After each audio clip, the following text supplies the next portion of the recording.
Well, it's a much awaited question, much asked question, especially in the midst of the lockdown and the pandemic. A lot of retail customers have been left scratching their heads as to why they've been getting so much higher power priced and so much higher electricity bills. So what we've been trying to do is we're trying to put across a simple explainer link where we're trying to explain to you how exactly power tariffs are calculated and why is it that it differs in different states, does it differ among different users, especially when you're talking about industrial users and normal homeowners or home users.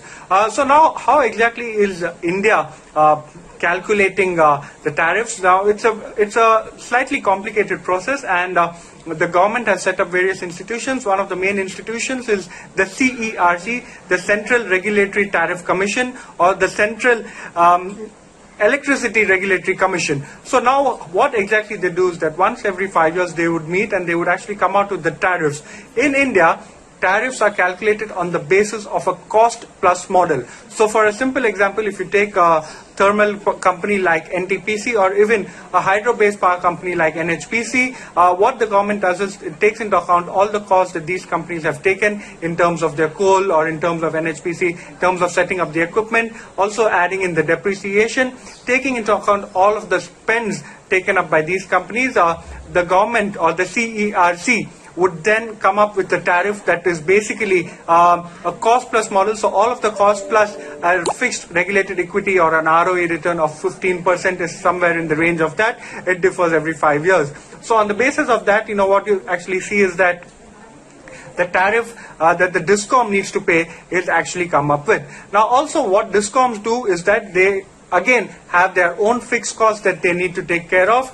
They buy it from an NTPC or an NHPC, then they would be adding their own fixed costs, and then they would be coming up with the end tariff that a retail customer would end up paying, or even an industrial customer. Now, why is it that DISCOMs especially are facing so much losses? While DISCOMs get power through power grid from NTPC, NHPC, or any of the other generation or power generation companies, while they are supplying it to the end consumer and to the industrial consumer, they face a lot of T&D losses, and these T&D losses actually ensure that what DISCOMs get back in return is not a cost plus model, but in fact they actually face a significant amount of challenges getting back the money that is owed to them due to the kind of power that is lost in transit. So which is why you're actually seeing power DISCOM companies facing a significant amount of losses over the past many years. The government has come up with various schemes. You also have an increased exposure from REC and PFC in this particular space.